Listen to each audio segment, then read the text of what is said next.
Tesla Model X, a 5-seat electric spaceship that can outdrag a Ferrari, park itself, fart on command, and open its doors like it's auditioning for Star Wars, and on paper, it might just be perfect for a 5,000+ mile road trip to the edge of the Earth. Pro number 1, speed.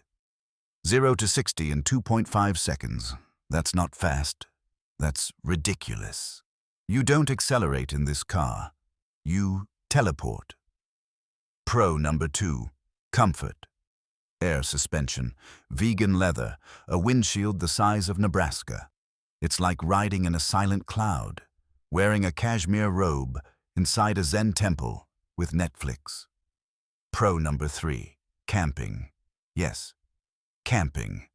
Activate camp mode, lay down the seats, plug in a mattress, and boom, your very own rolling hotel suite with climate control and mood lighting.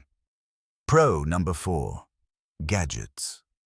Falcon wing doors, autopilot, a 17-inch touchscreen, light shows, and yes, I can literally play Sonic the Hedgehog while charging in the middle of nowhere.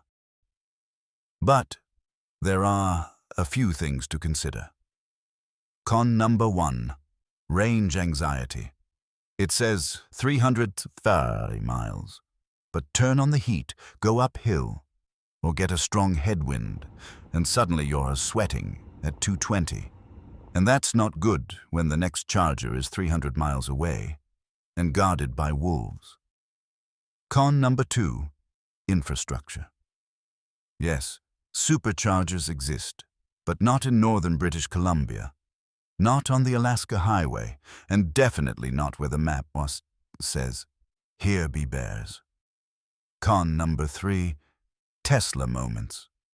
Sometimes the doors don't open, or they open and never close, or the screen freezes, or it decides to reboot itself in the middle of a rainstorm. It's less like a car and more like a very expensive, passive-aggressive smartphone. But even with all that, even with the risk, the reboots, and the range roulette, there's something about it. It's quiet. It's clever. It's comfortable. I can sleep in it. I can live in it.